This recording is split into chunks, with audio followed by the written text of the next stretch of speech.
თუმცა ისრაელებმა შეფიცეს მოსეს, რომ დაიცავდნენ ღვთისმცნებებს და სისხლითაც განამტკიცეს ეს ფიცი, მაგრამ მალევე დაარღვიეს იგი და კვლავაც იწყეს კერპთაყვანისმცემლობა. ეს მას შემდეგ მოხდა, რაც მოსემ აარონს ჩააბარა ხალხი, თავად კი ისუნავესთან ერთად, წმინდა მთისკენ გაეშურა. 40 დღე და ღამე დაჰყო მან მაღლა მთაზე. ამ ხნის განმავლობაში ეცხადებოდა უფალი და დაწვრილებით უხსნიდა, როგორ უნდა აეგო მოძრავი, ანუ შეხვედრების კარავი. შეხვედრების ეს კარავი იქნებოდა წმინდა კარავი ტაძარი, რომელიც დაამოწმებდა, რომ უფალი ყოველთვის სუფევს ისრაელთა შორის.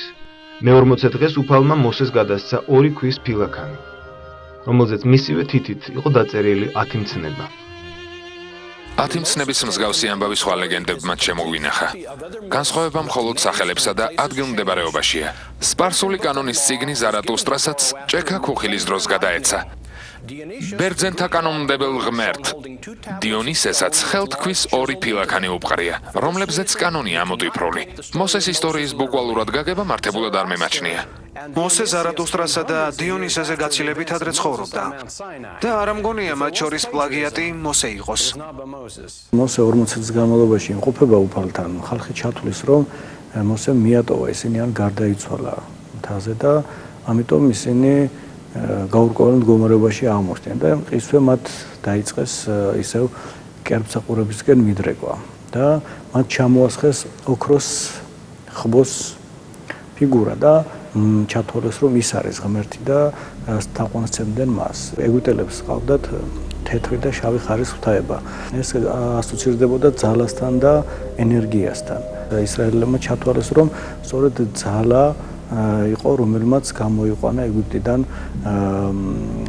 ისრაელები და ამიტომ ხარესთვის უნდა ეცათ პატივი კერპთაყვანისმცემლობა არის უპიროვნო ღმერთი, რომელსაც პიროვნება არ გააჩნია. ასე რომ ისინი თვითონ პიროვნულად უფალს ვერ იცნობდნენ, რადგან ვერ მიდიოდნენ უფალთან, როგორც მოსე მიდიოდა, ამიტომ ვერ აღიქვავდნენ და ვერ იაზრებდნენ თუ უფალი ღმერთი თავად პიროვნება არის. და ამიტომ იგი როგორც უპიროვნო რაღაც გარკვეულ ძალასთან ასოცირებას აკეთებდნენ. სწორედ ასეთ კერპული ცნობიერებისკენ იმ წუთში მიიდრიკა ისრაელთა გონება, რადგან მათ ნასაცხები ჰქონდათ და თანაზიარ ყოფაში იყვნენ ეგვიპტურ კულტურასთან და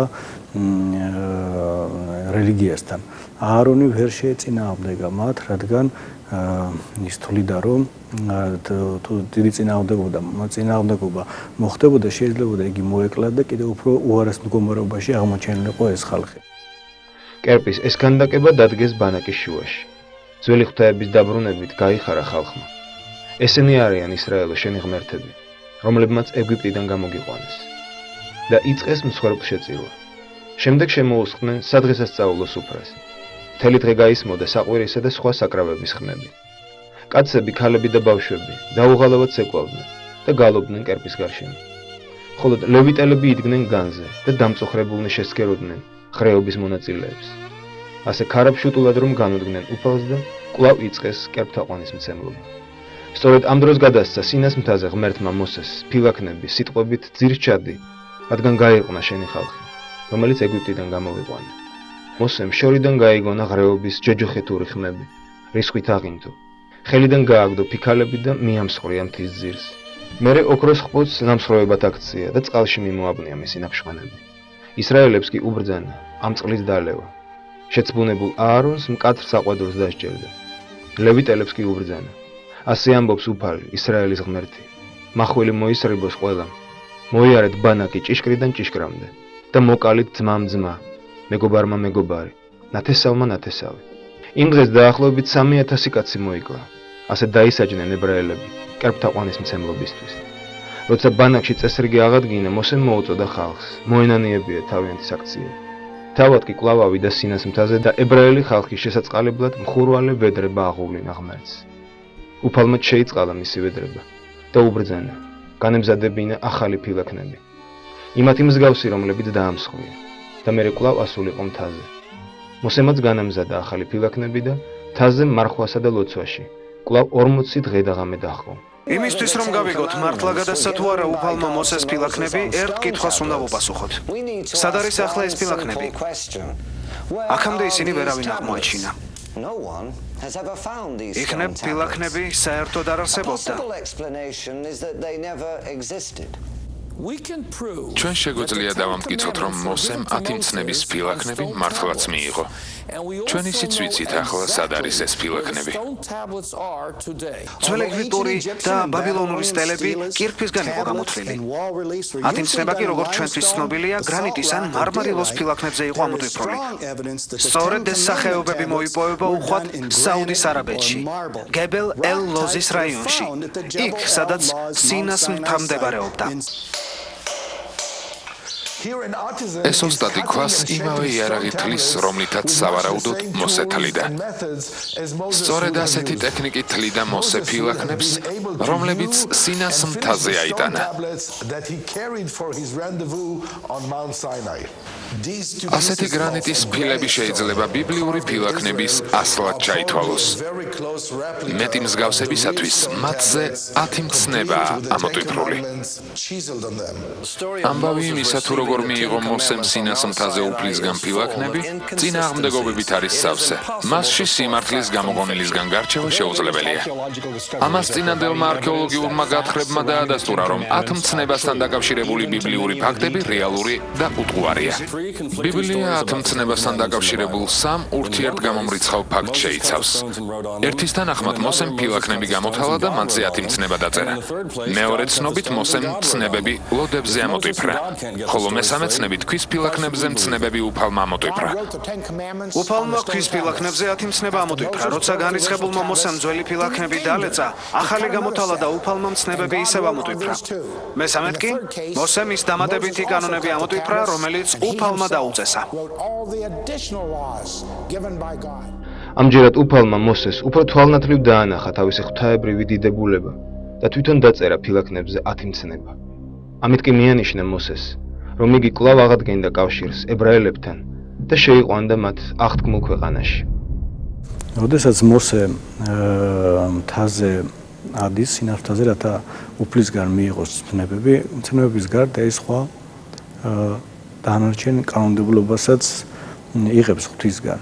და ეს იმით ხოვობს ყველა სხვა დანარჩენი კანონმდებლობისგან, რომ ის უშუალოდ უფლისგან ცხადდება. მოსე მხოლოდ და მხოლოდ ამას ჩაწერს და მიიღებს მას. და არა თუ მხოლოდ კანონმდებლობა, არამედ კიდობნის ფორმა, მისი ზომა, თუ რა ზომისა უნდა იყოს, რა სახის უნდა იყოს, ყველაფერს თვითონ უფალი უცხადებს მას.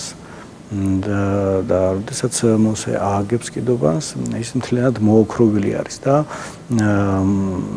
კიდობნის თავთ გვერდებზე დაიდგმება ქერუბიმთა გამოხატულება, რომელთა ერთი ფრთა ზევით არის მიმართული ზეცისკენ, მეორე ფრთით კი ისინი კიდობანს ფარავენ და მათი სახეები ერთმანეთს უყურებენ და ამავდროულად კიდობანს დასქერიან ზევიდან.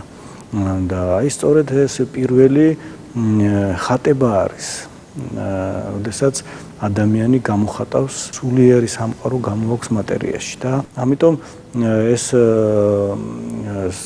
თვითონ ეს გამოხატულებაც მნიშვნელოვანი არის, რადგან ბევრი არის რელიგიური მიმდინარეობა, რომელიც ებრძვის თქვა და უმტკიცებს და ეწინააღმდეგება ქრისტიანობას, თუ არ უნდა მომხდარიყო თქვა ხატების გამოხატვა, რადგან არ შეიძლება რომ ღვთაება ან სულიერი სამყარო მატერიალურ სფეროში გამოიხატოს. თუმცა როგორც ხედავთ, თავად ღვთისგანვე არის სწორედ მიცემული მოსესთვის, რადგან მოსე თავის ნებით არაფერს არ აკეთებდა, სწორედ მან დაავალა რომ გამოეხატა ასეთი სახით ქერუბიმ სულიერი სამყარო და ეს საწყის იძლევა სწორედ შემდგომშიც რომ განვითარდეს ასეთი სახის კულტურა, ასეთი სახის განვითარება ადამიანში, რათა მან შეძლო სულიერი სამყარო მატერიაში გამოიტანოს და აჩვენოს.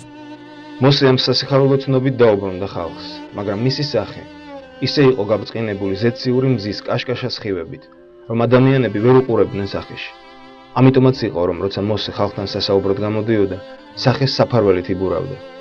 მოსემ განუცხადა ხალხს ღვთის ნება, სადღესასწაულო კარვის, ანუ სამრევლო ტაძრის აგების შესახებ და მოუწოდა მორწმუნეებს შეეკრიბათ მასალა და შეუდგა მოსე კარვის აგებას. ეს საქმე განთქმულ ოსტატებს მიანდო. პერიოდისთვის ებრაელებს ჰქონდათ დამწერლობა, რომელიც მხოლოდ და მხოლოდ თანხმოვნები იწერებოდა და ხმოვნები იცოდნენ ზეპირად. მე-11 საუკუნეში ახალი წელთაღრიცხვით მოხდა სწორედ ხმოვნების ჩამატებაც ამ წიგნში. მანამდე ეს მხოლოდ და მხოლოდ თანხმოვნებით იწერებოდა და ამ პერიოდისთვის ის ადამიანები, რომლებიც განსწავლული იყვნენ რელიგიურ რჯულში, ესე იგი ღვთისრჯულში, ისინი კითხულობდნენ ხმოვნების დახმარებით და ისინი მათ გამოჰქონდათ აზრი. ასეთი დამწერლობა სადღაც 1500 წლით თარიღდება ძველი წელთაღრიცხვით. აი ამ პერიოდიდან იწყება ასეთი სახის დამწერლობა. მანამდე უფრო ასეთი ეგვიპტური და უფრო ძველი პერიოდის დამწერლობა, რომელიც მხოლოდ და მხოლოდ ნიშნების მეშვეობით ხდებოდა. ხოლო ეს პერიოდი უკვე იწყება როგორც ასოების შემოტანა, მაგრამ მხოლოდ და მხოლოდ თანხმოვნებისა, რომელსაც კონსონანტური დამწერლობა ეწოდება. ხოლო შემდგომში უკვე ებრაელები დროთა განმავლობაში ცვლიან თავის დამწერლობას, სადღაც მე-7 საუკუნით, მე-10 საუკუნიდან მე-7 საუკუნით ძველი წელთაღრიცხვით ყალიბდება საკუთარი ფინიკიური და ნასეცხები დამწერლობა და შემდგომ უკვე ნელ-ნელა გადადის ყველაფერი ამ დამწერლობაზე.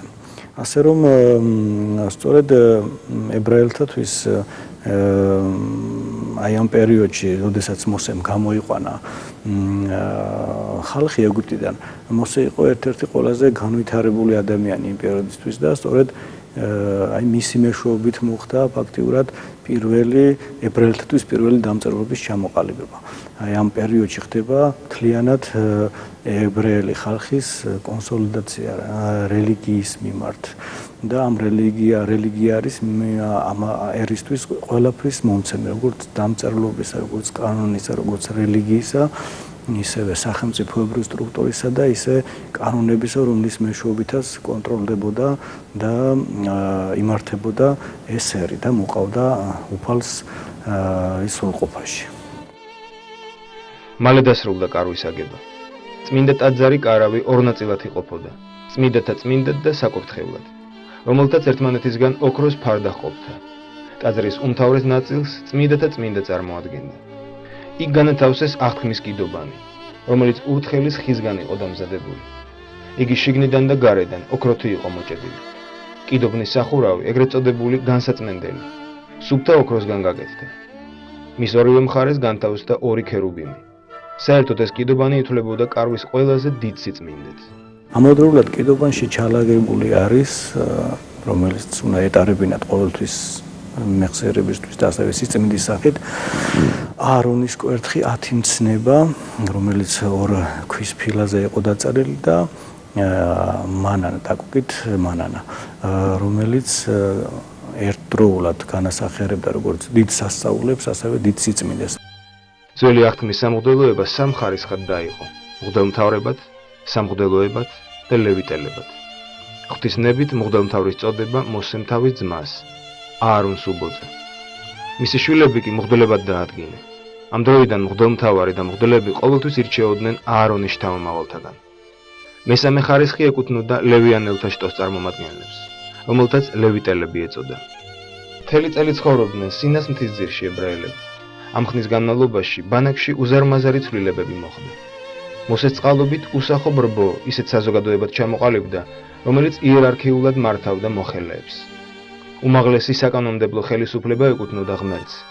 ამიტომაც ამ დროისთვის ებრაელებში მმართველობის ფორმა თეოკრატიული, ესე იგი ღვთივმმართველური გახლდათ. მათი ცხოვრების ნორმას დაწერილი კანონები განსაზღვრავდა. მაგრამ ყველაზე მთავარი იყო ის, რომ ებრაელებმა დაამყარეს კავშირი ერთადერთ ჭეშმარიტ ღმერთთან და იქცნენ ღვთის რჩეულ ხალხად, რომლის მესიანურ როლს წარმოადგენდა წარმართულ სამყაროში ჭეშმარიტი რელიგიის მოშურნეობით დაცვა და გავრცელება. მოსესთვის რთული იყო ამ სასტიკი გულით დაუცვეთელი ხალხის რელიგიური ცხოვრების უმაღლეს საფეხურზე აყვანა, რადგან ჯერ კიდევ უამრავი დრო იყო საჭირო ისინი რომ გადაჩვეულიყვნენ კერპთაყვანის მცემლობას, შეეთვისებინათ ჭეშმარიტი რწმენა და დადგომოდნენ ზნეობრივი სრულყოფის გზას. თუმცა ამაზე მომავალ სიუჟეტებში გიამბობთ.